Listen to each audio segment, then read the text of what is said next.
नमस्कार। आज के हम इस टॉपिक के अंदर देखने वाले हैं जो विश्व मानचित्र है उसका अध्ययन करेंगे। और ये विश्व मानचित्र जो अध्ययन है ये फर्स्ट ईयर के लिए भी काम आता है, क्योंकि भौतिक भूगोल जब हम पढ़ते हैं तब फर्स्ट ईयर में भी काम आता है।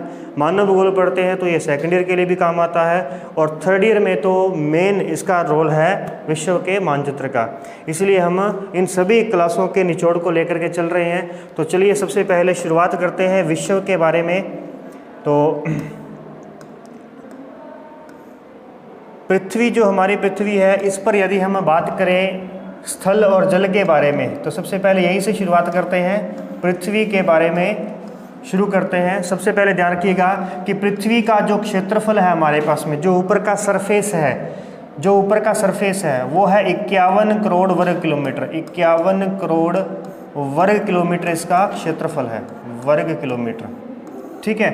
और इसमें से यदि हम बात करें कि इस पर स्थल मंडल कितना है, स्थल और जल, स्थल मंडल की बात करते हैं तो 29% जो है वो स्थल भाग आता है और 71% जो है वो जलीय भाग आता है। ये तो हो गया पूरी पृथ्वी का सरफेस, ऊपर का जो सरफेस है। अब ये पूरी पृथ्वी का जो हमारी आकृति है ना, पृथ्वी की आकृति ध्यान रखना, वो कुछ इस प्रकार की है जिसे हम कहते हैं जियोड। हमारी पृथ्वी की जो वास्तविक आकृति है ना, वास्तविक आकृति जो है वो किस प्रकार की है, जियोड प्रकार की है। जियोड प्रकार की इसकी आकृति है। अब जियोड प्रकार में क्या क्या आता है यहाँ पर? जियोड प्रकार में हमने इसमें जल को नहीं लिया, ये एक प्रकार का सूखा क्षेत्र है, यानी कि ना तो इसमें वायुमंडल है ना जल मंडल है, ये सिर्फ और सिर्फ जो है ठोस पदार्थ है जिसे हम जियोड कहते हैं, जिस पर हमारी ये पृथ्वी का स्थल और जल वितरण होता है। अब इस पर क्या क्या मिलेगा आपको? जो ऊपर उठे हुए भाग होते हैं उसे हम अपनति कहते हैं, अपनति। और जो नीचे बैठे हुए स्थान होते हैं उसे अभिनति कहा जाता है, अभिनति, अभिनति। और इसमें से जो सबसे बड़ी अपनति और अभिनति होती है ये होते हैं महाद्वीप और ये होते हैं महासागर। महासागर यानी ये गहरे हैं तो इसमें क्या रखेगा, यहाँ पानी रुकेगा तो ये महासागर बन जाएंगे। और ये जो ऊपर वाली जगह है तो ये क्या कहलाएंगे, हमारे रहने के लिए होगा तो ये महाद्वीप कहलाएंगे। तो पहले इस प्रकार की एक खगोलीय पिंड था जिसके साथ में वायु जो इकट्ठी हुई और गैसें इकट्ठी हुई और वायुमंडल का निर्माण हुआ। इसके बाद में इसके ऊपर क्या है, बरसात हुई, तो इस प्रकार से जो है जलीय भाग वितरण होता रहा। ये इस प्रकार से महासागर बन गए। और इस प्रकार से हम इसकी पूरे लेवल को मेंटेन करते हुए एक जब लाइन खींचते हैं तो उस प्रकार से हम इसे कह सकते हैं कि पृथ्वी की आकृति कैसी है, गोलाकार है। ठीक है। तब हम इसे क्या कहते हैं, गोलाकार, या एक और नाम देते हैं अंडाकार, अंडाकार।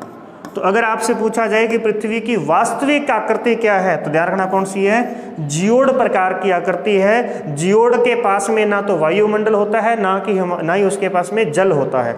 जब हम इसके जल को सुखा देते हैं तो एक प्रकार का ये पत्थर बन जाएगा। और इसकी जो आकृति हम पढ़ते हैं वो अंडाकार और गोलाकार पढ़ते हैं। तो चलिए देखें, इसमें से आपने देखा जल। अब ऊपर उठे हुए भाग जल है, नीचे ऊपर उठे हुए भाग क्या है, स्थल, और नीचे धसे हुए भाग क्या है, जल। इस स्थल भाग को हम क्या कहेंगे, किसमें बांटेंगे, महाद्वीपों में। ये महाद्वीपों में बांटेंगे और इसे हम महासागरों में बांटेंगे, महासागर, महासागर।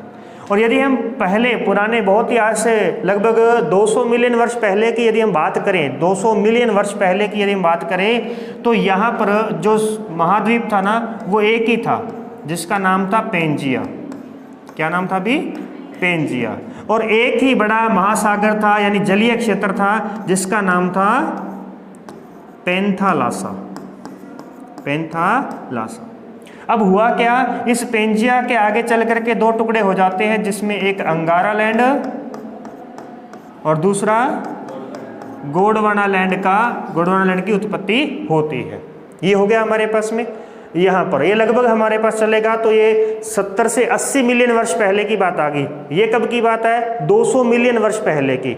200 मिलियन वर्ष पहले, फिर बीतता गया, समय आता गया आगे, फिर हम 80 से 90 मिलियन वर्ष की बात करते हैं तो अंगारा लैंड और गोंडवाना लैंड कन्वर्ट हो चुका है।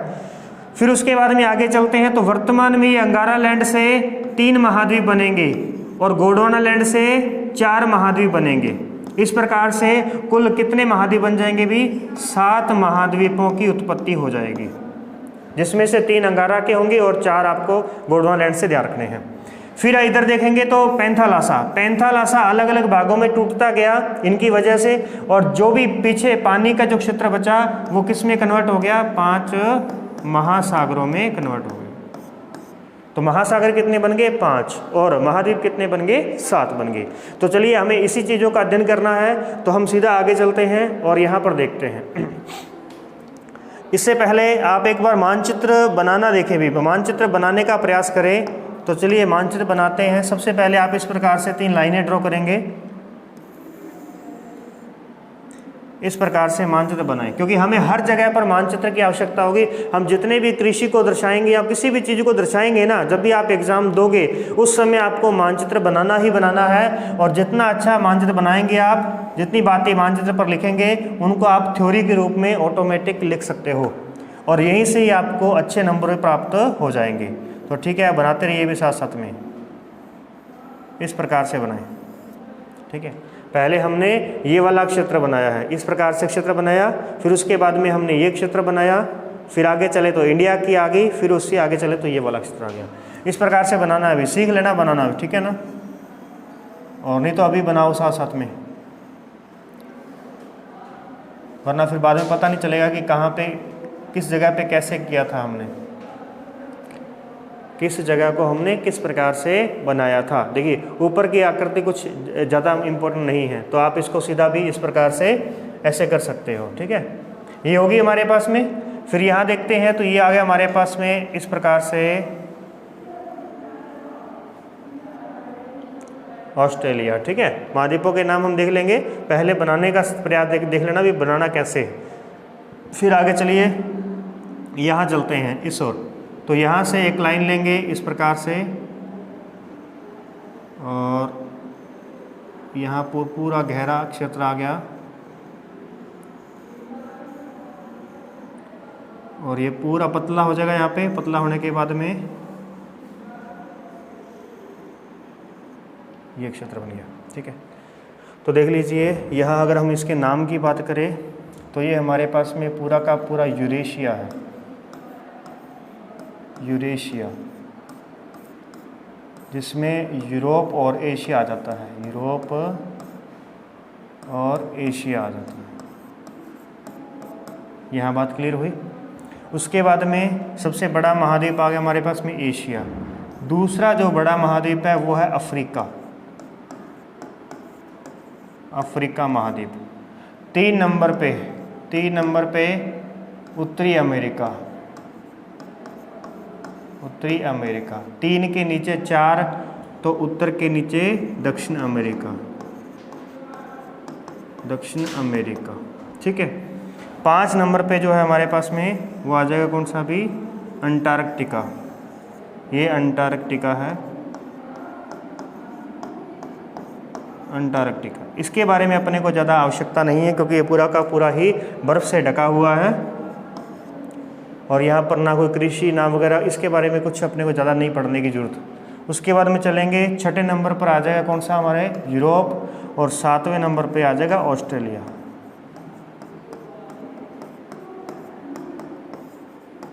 ऑस्ट्रेलिया। ठीक है, ये 7 महाद्वीप हो चुके हैं, और जो हमने यहाँ पे 3 लाइनें ड्रॉ की हैं उसमें से आप देख लीजिए ये हमारे पास में 0 डिग्री यानी भूमध्य रेखा हो गई। अब जल्दी से बताएं भी भूमध्य रेखा कितने महाद्वीपों से गुजरती है? आंसर दे, भूमध्य रेखा कितने महाद्वीपों से गुजरती है? क्या आंसर आएगा भी? 3 महाद्वीपों से। कितना? 3 महाद्वीपों से। ऐसे ही कर्क रेखा का आंसर दीजिए, कर्क रेखा कितने महाद्वीपों से गुजरती है? कर्क रेखा तो एशिया, अफ्रीका, उत्तरी अमेरिका, यूरोप से नहीं गुजरती ये वाले। ठीक है ना, तो इसका मतलब ये भी 3 महाद्वीपों से गुजरेगी। मकर रेखा की बात करें तो ऑस्ट्रेलिया, अफ्रीका और दक्षिण अमेरिका, तो ये भी 3 महाद्वीपों से होकर के गुजरती है। तो तीनों रेखाएं ही 3-3 महाद्वीपों से गुजरती हैं। और ऐसा महाद्वीप कौन सा है जिसमें से तीनों रेखाएं गुजरेगी? ऐसा महाद्वीप जिसमें से तीनों रेखाएं गुजरेगी तो वो आ जाएगा अफ्रीका महाद्वीप, जिसमें से तीनों रेखाएं गुजरती हैं। और ये तीनों रेखा 3-3 महाद्वीपों से गुजरती हैं, 3-3 महाद्वीपों से गुजरती है। ठीक है, इतनी बात हुई। उसके बाद देखिए एक हमारे पास में ग्रीनविच रेखा है जो कि 0 डिग्री देशांतर है। ये ग्रीनविच रेखा है, ग्रीनविच। तो ग्रीनविच रेखा है, देशांतर है। अगर इसकी बात पूछ ले कि भाई 0 डिग्री देशांतर कितने महाद्वीपों से गुजरती है, तो क्या आंसर आएगा हमारे पास में? Europe, Africa, Antarctica. Europe, Africa और अंटार्कटिका। तो यहाँ पर भी जो हमारा आंसर आता है वो आता है 3। तो ये मुख्य जो होते हैं देशांतर, ये मुख्य देशांतर है, हमारी पृथ्वी पर खींचे जाने वाले मुख्य अक्षांश है, देशांतर हैं, और ये सभी तीनों 3 महाद्वीपों से होकर के गुजरते हैं। इसके बाद में एक और देशांतर का बारे में ध्यान रखना, भी एक देशांतर और हमें यहाँ पे मिलेगा इस क्षेत्र में, इस प्रकार से। ये है 66.5 डिग्री उत्तरी अक्षांश, इसका नाम है आर्कटिक वृत्त। आर्कटिक वृत्त आगे हमारे पास में जब भी हम पढ़ेंगे तो इसके नाम आर्कटिक वृत्त आया करेगा, इसलिए याद रख लेना कि आर्कटिक वृत्त किसे कहते हैं। 66.5 डिग्री नॉर्थ अक्षांश को कहा जाता है, और वह कितने महाद्वीपों से गुजरता है? एशिया, यूरोप और उत्तरी अमेरिका। एशिया, यूरोप और उत्तरी अमेरिका, यानी ये भी तीनों महाद्वीपों से होकर के गुजरता है। नेक्स्ट आगे आता है कि दक्षिण में, जैसे उत्तर में 66.5 है ऐसे ही दक्षिण में 66.5 है। तो दक्षिण में जो 66.5 डिग्री है इसका क्या नाम है? इसका नाम है अंटार्कटिक वृत्त। ये अंटार्कटिका के पास में है तो इसे कहते हैं अंटार्कटिक वृत्त। वृत्त क्यों कहते हैं? क्योंकि अक्षांश, सभी अक्षांश वृत्त होते हैं, सभी अक्षांश वृत्ताकार होते हैं, जबकि देशांतर अर्धवृत्त होते हैं। तो इस प्रकार से हमारे पास में अंटार्कटिक वृत्त हो गया। तो यह एक भी महाद्वीप से होकर के नहीं गुजरता। ठीक है ना। तो यहाँ पर अगर हमें कहना पड़े तो हम कह सकते हैं प्रशांत महासागर, अटलांटिक महासागर और हिंद महासागर, यानी ये 3 महासागरों से होकर के गुजरता है। चलिए, महाद्वीपों के बारे में हमने देख लिया, कौन सा महाद्वीप कहाँ लोकेट करता है हमने इसके बारे में देखा। अभी देखिए जरा महासागर के बारे में। तो ये हमारे पास में है महासागर प्रशांत महासागर। तो प्रशांत महासागर का ये वाला क्षेत्र है और ये वाला क्षेत्र भी प्रशांत महासागर का ही है, प्रशांत महासागर। तो ये दोनों क्षेत्र प्रशांत महासागर के हुए। यही सबसे बड़ा महासागर है, जिसे हम ये कह सकते हैं पुराने समय का पैंथालासा। पुराने समय का पैंथालासा जो है वो प्रशांत महासागर ही है। और इसी के साथ ये भी कहा जाता है कि जो वर्तमान में जो हमारा चंद्रमा है, जो हमारे चंद्रमा की उत्पत्ति हुई है वो इसी क्षेत्र से हुई है। यानी इस क्षेत्र में पहले यहाँ ऊंचा टीला हुआ करता था, और यहाँ से फिर क्या हुआ, एक पिंड, थोड़ा टुकड़ा जो है वो बाहर चला गया, जो कि वर्तमान में चांद की तरह चांद है। और कहा जाता है कि वो इसी क्षेत्र से ही टूट करके अलग हुआ है, पृथ्वी के इसी क्षेत्र से अलग हुआ है। इसीलिए विश्व का सबसे बड़ा महासागर जो है वो प्रशांत महासागर बना है, सबसे गहरा महासागर जो है वो प्रशांत महासागर बना है। तो ये भी कहा जाता है। ठीक है, फिलहाल आप इतनी बात याद रखेंगे कि जो प्रशांत महासागर है ये पैंथालासा का अवशेष है और ये सबसे बड़ा हो गया। उसके बाद में देखिए दूसरा हमारे पास में है अटलांटिक महासागर। अटलांटिक महासागर। उसके बाद में तीसरा महासागर आता है हमारे पास में हिंद महासागर। हिंद महासागर। हिंद महासागर। यदि आप इन महासागरों की लोकेशन अच्छी तरीके से समझ लें कि भी किस महासागर के किस साइड में कौन सा महाद्वीप आता है, तो ये हमें आगे चल कर के व्यापार करने में बहुत सहायक रहेगा। और हमें पता चलेगा कि जो परिवहन के मार्ग होते हैं, जो व्यापारिक मार्ग हैं, जल मार्ग हैं, वो कौन से क्षेत्र में अत्यधिक होंगे, सबसे अधिक किस क्षेत्र में बनेंगे, और सर्वाधिक जो है हमारे पास में उद्योग वगैरह जो है वो कहाँ पर स्थापित किए जाएंगे। तो यहाँ पर आपने देखा कि प्रशांत महासागर के यदि हम पूर्व की में बात करें तो पूर्व में उत्तरी अमेरिका और दक्षिणी अमेरिका है। प्रशांत महासागर के यदि हम पश्चिम में बात करें तो इस महासागर के यदि हम पश्चिम में बात करें तो एशिया और ऑस्ट्रेलिया आता है। फिर इसी प्रकार से अटलांटिक महासागर है। अटलांटिक महासागर के पूर्व में बात करें तो ये दिशा पूर्व है, तो पूर्व में यूरोप और अफ्रीका आता है, और पश्चिम में उत्तरी अमेरिका और दक्षिण अमेरिका आते हैं। इसी प्रकार से हिंद महासागर की बात करें तो हिंद महासागर के पूर्व में ऑस्ट्रेलिया, पश्चिम में अफ्रीका, और यह एक अर्ध महासागर है, यानी ये पूरा ऊपर तक नहीं है, आधा ही है ये। तो इसके उत्तर में कौन रोक रहा है इसको? एशिया रोक रहा है, ठीक है। इसके हिंद महासागर के उत्तर में एशिया है, दक्षिण में कहें तो अंटार्कटिका आ जाएगा, ठीक है। इस प्रकार से ये महासागरों की बारे में देख लिया हमने, 3 हो गए। चौथा जो महासागर है वो अंटार्कटिक महासागर है, अंटार्कटिक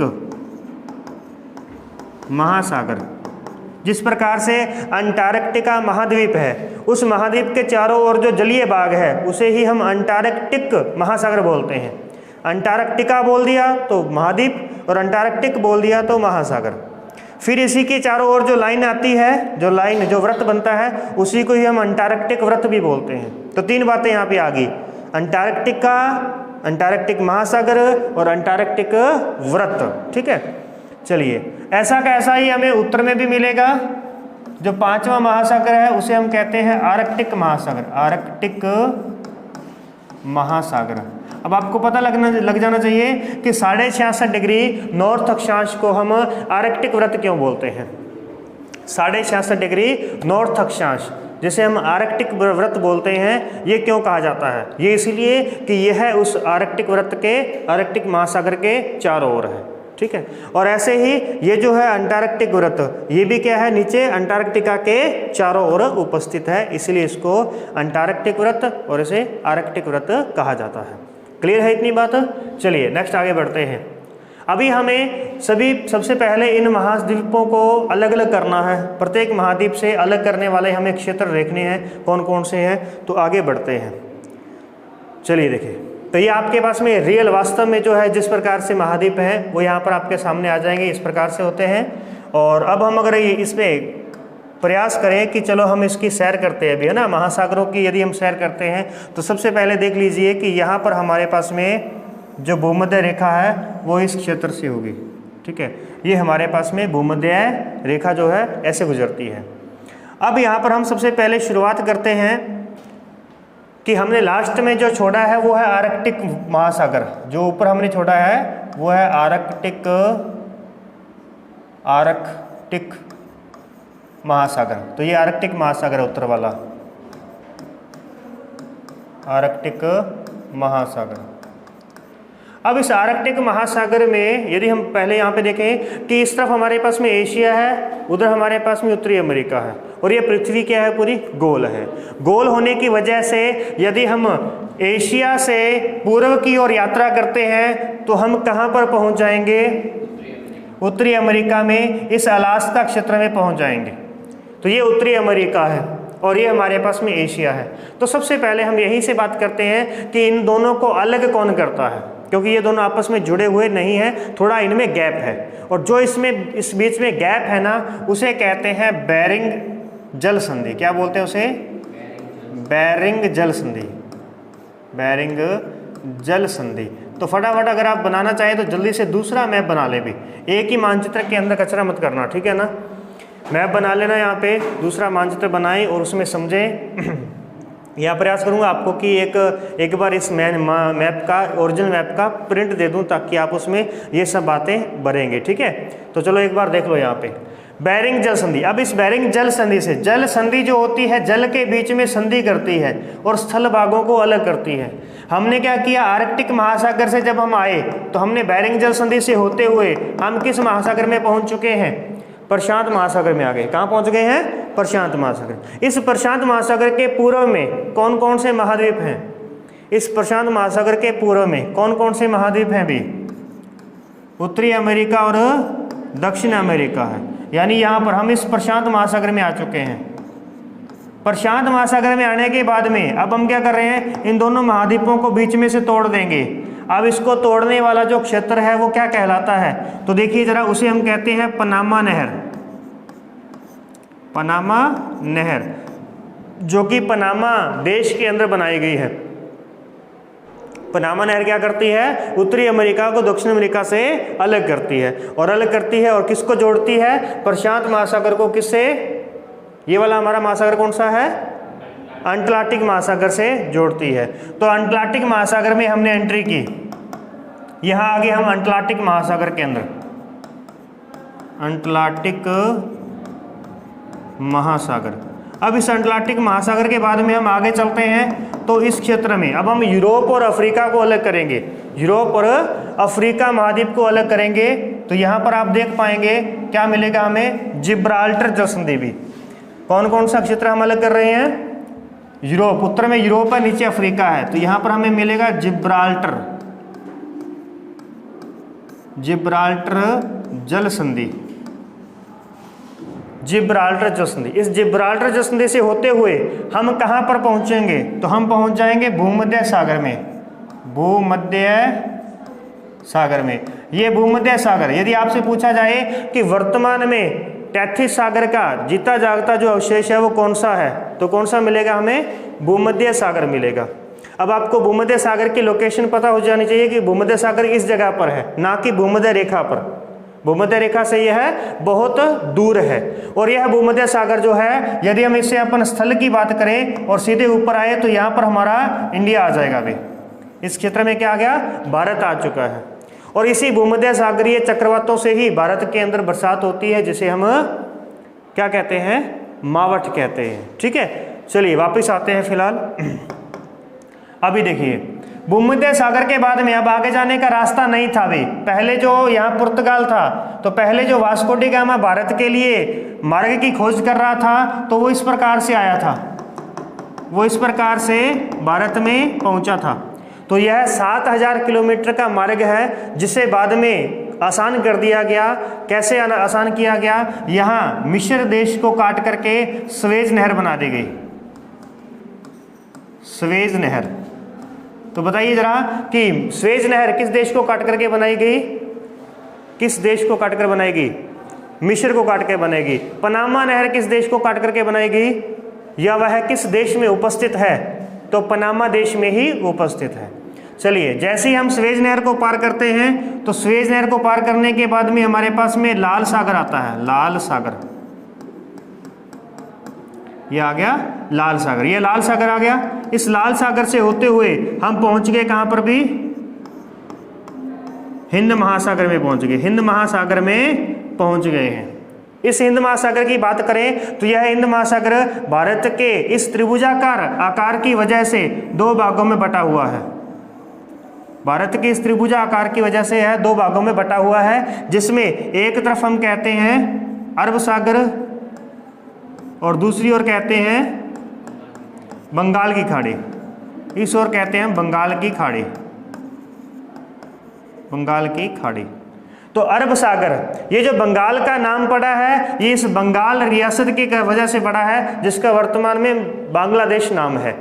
और ये अरब सागर जो है, ये अरब सागर किसकी वजह से पड़ा है, तो ये अरब कंट्रीज हैं यहाँ पे, या अरब कंट्रीज है, और इन्हें खाड़ी देश भी बोला जाता है, खाड़ी देश भी कहते हैं। अगर आपसे पूछा जाए कि खाड़ी देश, जैसे हमने हमारे पास में प्रश्न आएगा कि खाड़ी देश में किसकी अधिकता है, तो वहाँ आप बताओगे पेट्रोलियम की अधिकता है, क्योंकि सऊदी अरब, ईरान, इराक वगैरह ये सारे के सारे जो देश हैं, ये किसका खनन करते हैं, पेट्रोल का खनन करते हैं सर्वाधिक।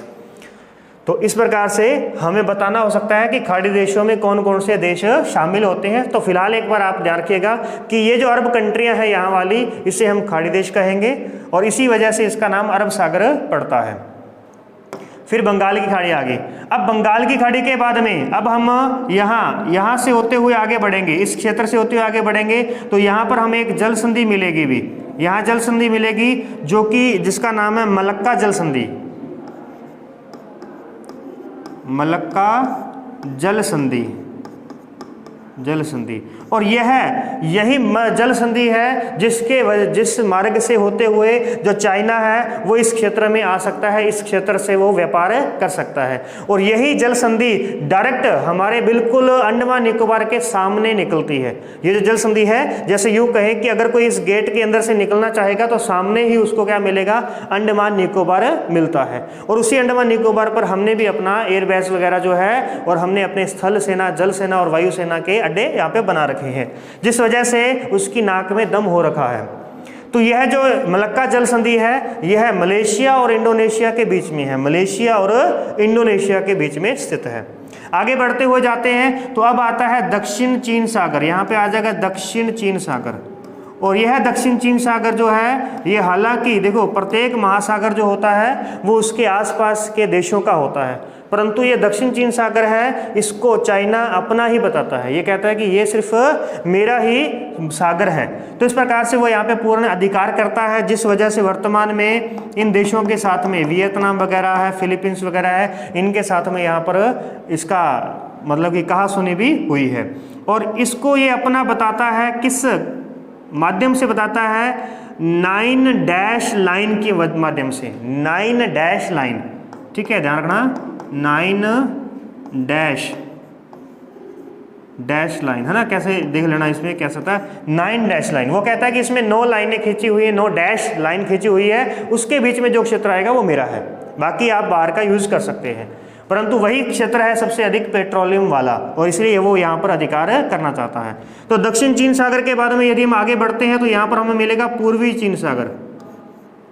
पूर्वी चीन सागर, और पूर्वी चीन सागर जो जैसे ही पूर्वी चीन सागर में पहुंचे तो यानी हम कहाँ पर पहुंच गए हैं?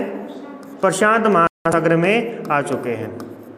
इस प्रकार से हमने सभी महाद्वीपों को अलग करते हुए, देखिए पनामा नहर की वजह से उत्तरी अमेरिका और दक्षिण अमेरिका अलग हो चुके हैं, यहाँ से हमने अलग किया। बाकी देखने में आपको पूरा दक्षिण अमेरिका पूरा अकेला नजर